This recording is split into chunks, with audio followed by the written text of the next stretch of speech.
Sunlight sanitizers. Dan Martell shared that yesterday and it really landed.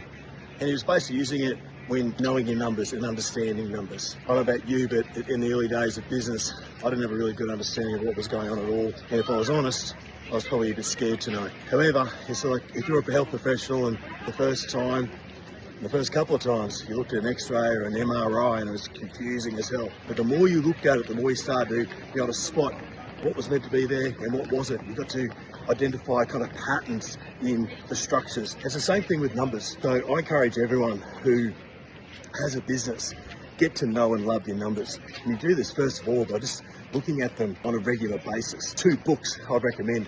There's a great one called Simple Numbers by Gary Crabtree, can't think right now.